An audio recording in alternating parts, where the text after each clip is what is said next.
بسم اللہ الرحمن الرحیم۔ السلام علیکم، ویلکم ٹو لبرا اسٹوری۔ اگر آپ میرے چینل پر نئے ہیں تو لبرا اسٹوری کو سبسکرائب کر کے بیل نوٹیفیکیشن آن کریں تاکہ آپ کو ملتی رہیں تمام ویڈیو اپڈیٹس۔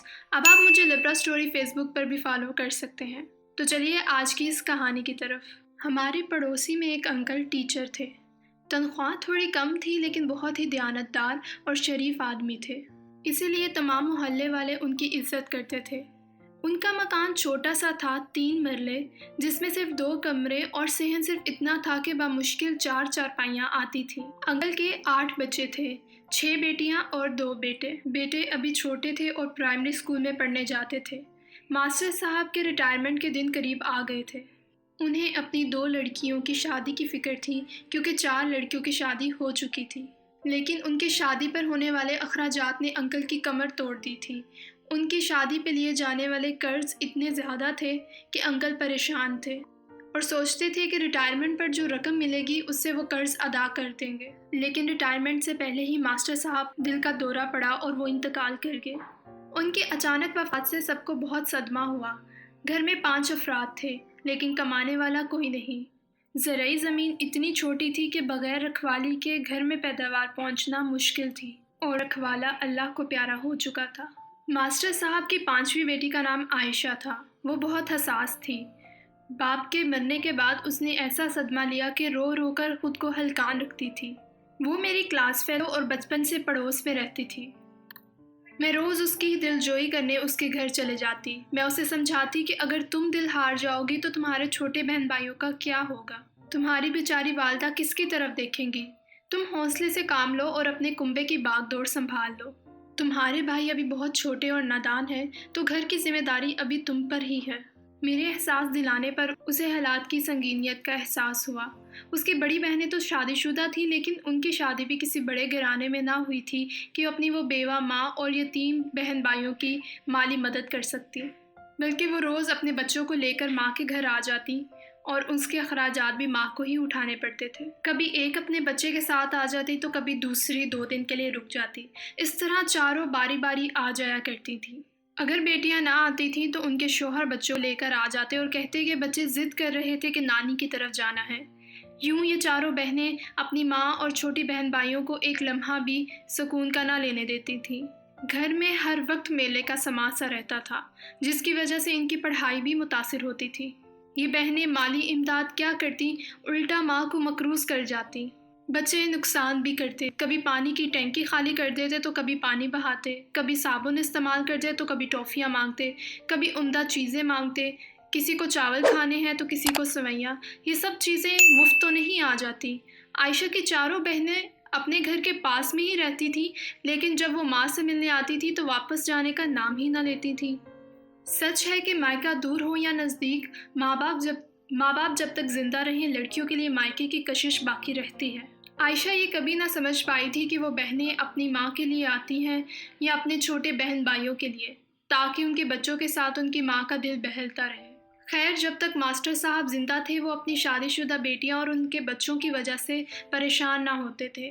وہ کہتے تھے کہ بیٹیاں اگر مائکے نہ جائیں گی تو کہاں جائیں گی، اور ماسٹر صاحب وہ خرچے پورے کرتے تھے۔ اب عائشہ پر اپنی بہنوں اور اس کے بچوں کے اخراجات کھلنے لگے تھے۔ 3 مرلے کے مکان میں 5 لوگوں کا سمانا مشکل تھا کہ اس کے تمام بانجے اور بانجیوں کا آنا جانے کی وجہ سے ان کا سکون درہم برہم رہتا تھا، اور اوپر سے اس کی بڑی بہنیں چارپائیوں پر بیٹھ جاتی اور حکم چلاتی کہ یہ کر دو وہ کر دو۔ وہ کسی کام کو ہاتھ نہ لگاتی تھیں اور اس طرح تمام کام کا بوجھ بھی عائشہ اور اس کی چھوٹی بہن پر آتا تھا۔ وہ اپنے بچے بھی خالاؤں کے حوالے کر دیتی کہ ذرا ان کا دھیان رکھنا، اور خود آرام کرتی۔ ماں ان کے لیے کھانا پکانے کے لیے فکر مند ہو جاتی، ان کے بچوں کو سنبھال کر نڈھال ہو جاتی تھی۔ اس طرح انہیں کتابوں کو ہاتھ لگانے کا بھی وقت نہ ملتا تھا۔ بھانجوں اور بہنوں کا اس طرح آنا عائشہ کو بالکل نہ بھاتا تھا اور بہنوں کو اس بات کی خبر تک نہ تھی۔ یہ کوئی 1 یا 2 دن کی بات نہ تھی کہ عائشہ سے برداشت ہو جاتا، یہ تو معمول تھا۔ 2 دن نہ گزرتے تھے کہ بہنیں اور بانجیاں چاروں میں سے کوئی نہ کوئی 1 یا 2 آ جایا کرتی تھی۔ انہیں لگتا تھا کہ وہ ماں کی دل جوئی کرنے آئی ہے، لیکن عائشہ کے نزدیک وہ ماں کا سکون برباد کر کے چلی جاتی تھی۔ ماں تو آخر ماں ہوتی ہے، اسے اپنی بیٹیوں اور دمادوں کو منع تو نہ کر سکی، لیکن عائشہ اور اس کی چھوٹی بہن کے ناک میں دم ہو گیا تھا۔ وہ روز چڑچڑی اور بدمزاج ہوتی جا رہی تھی۔ خیر بڑی مشکل سے عائشہ نے ایف اے مکمل کیا اور ایجوکیشن ٹریننگ میں داخلہ لے لیا۔ جب عائشہ کو صنعت ملی تو ماسٹر صاحب کے بہت ہی درینہ دوست کی سفارش پر عائشہ کو نوکری مل گئی، مگر وہ دیہات کے ایک اسکول میں ٹیچر کے طور پر تعینات ہوئی۔ مگر اب مسئلہ شہر سے دیہات جانے کا تھا۔ رستہ آدھے گھنٹے کا تھا لیکن بہت ہی دشوار تھا۔ شہر کی پکی سڑک کے بعد اس دیہات میں کوئی سواری نہ جاتی تھی، میل بھر پیدل چلنا پڑتا تھا۔ شہر سے 2 اور ٹیچرز بھی اسکول میں جاتی تھیں جن کو زمیندار کی گاڑی دیہات سے شہر اور شہر سے دیہات تک لاتی تھی۔ 6 ماہ یہ سلسلہ بخوبی چلا۔ اب دوسری ٹیچر شادی کے لیے 2 ماہ چھٹیوں پر چلے گئی۔ اب عائشہ اکیلی رہ گئی، اسے بچیوں کو بھی سنبھالنا تھا اور اسکول بھی پڑھانا تھا۔ تمام جماعتوں میں کل ملا کر 25 سے 30 بچیاں تھیں۔ عائشہ انہیں ایک ہی جماعت میں بٹھا دیتی اور سب کو الگ الگ سبق دینے لگتی۔ یہ سلسلہ تب تک جاری رہا جب تک پہلی ٹیچر شادی کی چھٹیوں سے واپس نہ آ گئی۔ اسکول کا مالک زمیندار تھا۔ اس کے گھر کی عورتیں بہت ہی بااخلاق اور عزت والی تھیں۔ اسکول کی ٹیچرز کا خیال رکھتی تھیں۔ پڑھانے کے بعد وہ دونوں ان کے گھر چلے جاتی، وہ ان کو کھانا کھلاتی اور پھر جیپ میں شہر پہنچا دیتی۔ جلد ہی عائشہ کی دوستی زمیندار کی بہن سے ہو گئی جو کہ غیر شادی شدہ تھی۔ اس کی عمر عائشہ سے دگنی تھی، مگر سنجیدہ طبیعت اور فہم و فراست کی مالک تھی۔ خاندان میں اس کے جوڑ کا رشتہ نہ ہونے کے باعث اس کی شادی ابھی نہ ہو سکی تھی۔ وہ تنہائی کا شکار ہو چکی تھی، ایسے میں عائشہ کے ساتھ چند گھڑیاں گزارنے پر وہ خوش ہو جاتی تھی۔ زمیندار کی بہن کا نام کنول تھا۔ کنول کو عائشہ اتنی پسند آ گئی کہ وہ اسے روکنے لگی، جبکہ عائشہ کو گھر جانے کی جلدی ماں کی وجہ سے ہوتی تھی۔ اب معمول یہ ہونے لگا تھا کہ کنول ان دونوں ٹیچرز کو روک لیتی اور اپنی گاڑی میں انہیں گھر تک پہنچاتی۔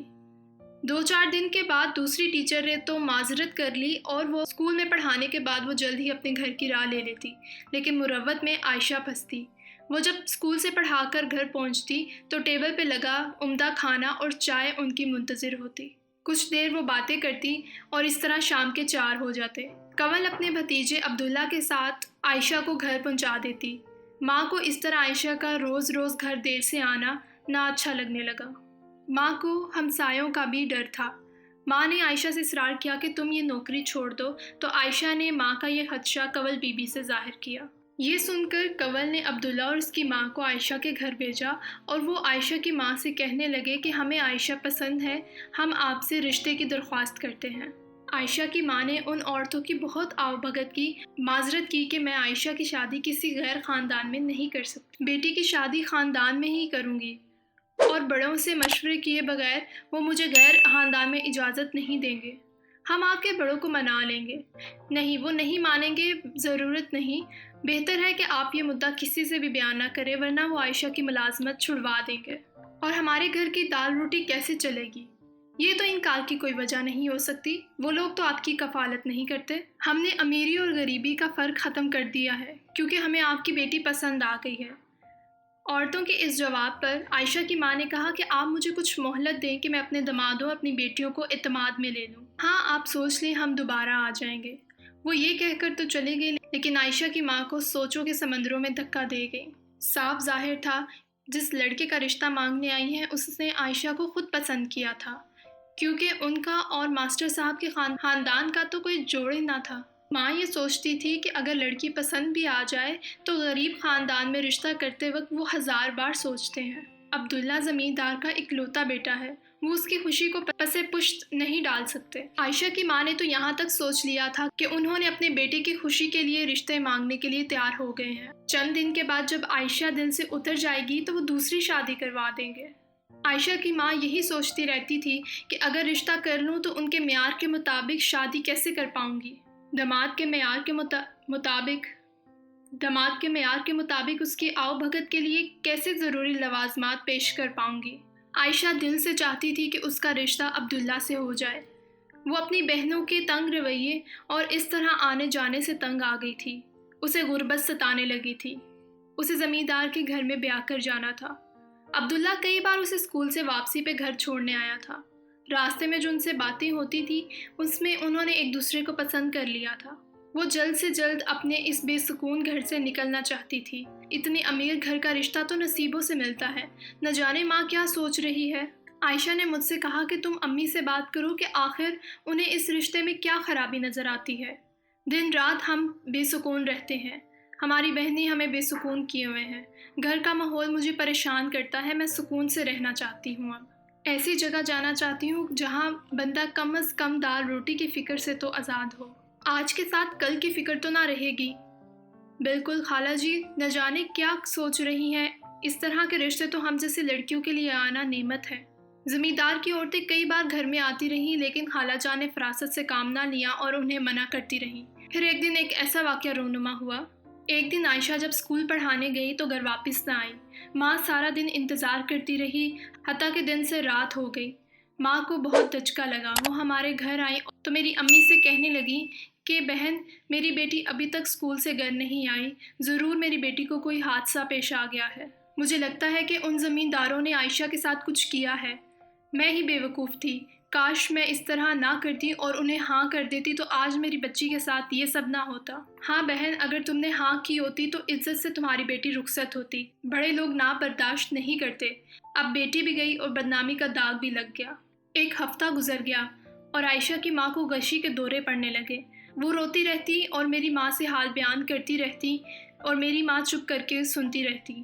عائشہ کی ماں سوچتی کہ نہ جانے عائشہ پہ کیا بیت رہی ہے۔ محلے والے اب عائشہ کا پوچھنے لگے تھے۔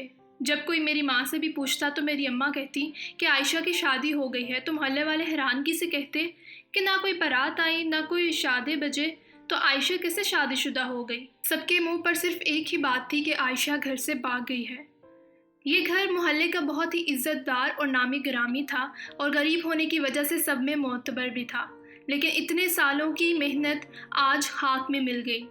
سب سے زیادہ شامت عائشہ سے چھوٹی بہن پر آئی کہ اسے اب کالج جانے کی بھی اجازت نہ ملی۔ اس کے ساتھ پڑھنے والی لڑکیاں اس سے روز پوچھتی کہ تمہاری بہن کیا واقعی بھاگ گئی ہے؟ عائشہ کیا واقعی یہاں سے چلی گئی ہے؟ انہوں نے اس کا جینا مرنا حرام کیا ہوا تھا۔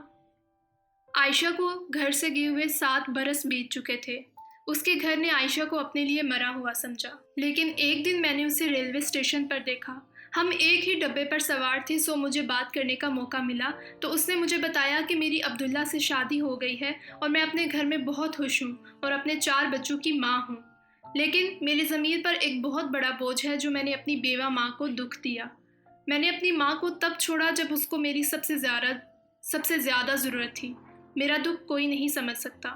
جب سے میکے سے میرا تعلق ٹوٹا ہے، میں ایک دن بھی سکون سے نہیں رہی۔ میں نے نہیں سوچا کہ میری چھوٹی بہن جو ابھی غیر شادی شدہ ہے، اس کا مستقبل کیا ہوگا۔ میرے بھائیوں سے کوئی پوچھے گا کیا واقعی تمہاری بہن بھاگ گئی ہے؟ میں نے اپنی ماں کی بھی عزت کی پرواہ نہ کی اور اس کی دھجیاں اڑا دیں۔ میں آج بھی ایک دن سکون سے نہیں سو پائی۔ تمام آسائشیں جو میں چاہتی تھی مجھے ملی، لیکن ان سب کے ہونے کے باوجود بھی مجھے ایک پل بھی چین نہیں آتا۔ اب سمجھی کہ بابل کا گھر چھوٹا ٹوٹا پھوٹا ہی کیوں نہ ہو، وہ ایک جنت ہوتا ہے۔ میری بڑی بہنیں شادی شدہ اور اپنے گھر میں خوش ہونے کے باوجود ہمارے گھر کیوں آیا کرتی تھی، میں اب جانوں۔ ماں جو تپتی دھوپ میں بھی اولاد کو چھاؤں دیتی ہے، میں نے اس ماں کو بہت دکھ دیا ہے۔ میں شکر ادا کرتی ہوں کہ مجھے بہت اچھا سسرال اور پیار کرنے والا شوہر ملا۔ میرے بچوں کو تمام آسائشیں ملی ہیں، لیکن میں جب اپنے یتیم بھائیوں، غیر شادی شدہ بہن اور اپنی ماں کے بارے میں سوچتی ہوں تو میرے دل میں ایک ٹیس سی اٹھتی ہے کہ میں نے اپنی شفیق ماں کو کتنا بڑا دکھ دیا ہے۔ میں نے اپنے سکون اور تمام آسائشوں کے لیے ان کی پرواہ نہ کی اور انہیں اس حال میں چھوڑ دیا۔ میں کتنی بدقسمت ہوں کہ ان فانی چیزوں کی خواہش کے پیچھے میں نے حقیقی رشتے کھو دیے، ان کی عزتوں کی پرواہ بھی نہ کی۔ اب چاہتے ہوئے بھی نہ میں ان کے پاس جا سکتی ہوں اور نہ وہ میرے پاس آ سکتے ہیں کہ اب میں تو ان کے لیے مر گئی ہوں۔ ماں کیسی آئے گی کہ جب بیٹے غصہ کریں گے اور داماد تانے دیں گے؟ عائشہ مجھ سے گزارش کرنے لگی کہ تم میری طرف سے میری ماں سے معافی مانگنا اور اسے کہنا کہ میں بہت شرمندہ ہوں۔ کاش میں اپنا سر اس کے پاؤں پر رکھ سکتی، کاش میں ان سے معافی مانگ سکتی۔ نہ جانے زندگی کتنی ہے، میں کبھی اپنی پیاری ماں اور بہن بھائیوں سے مل پاؤں گی بھی یا نہیں۔ میں جب 6 ماہ بعد اپنے مائکے گئی تو میں نے عائشہ کی ماں کو بتایا کہ عائشہ مجھے ٹرین میں ملی تھی۔ وہ بہت خوش تھی۔ وہ اپنے گھر اپنے بچوں کے ساتھ خوش و خرم کی زندگی بسر کر رہی ہے۔ آپ بس اس کے لیے دعا کیجیے گا۔ وہ آپ سے معافی طلب کر رہی ہے۔ وہ اپنے کیے پر بہت شرمندہ ہے۔ یہ سن کر عائشہ کی ماں کی آنکھوں سے آنسو بھر آئے۔ آخر ماں تو ماں ہوتی ہے، اور بے اختیار ان کے لبوں سے یہ دعا نکلی کہ اللہ اسے ہمیشہ خوش رکھے۔ یہ کہہ کر عائشہ کی ماں کی آنکھوں سے آنسوؤں کی جڑی لگ گئی۔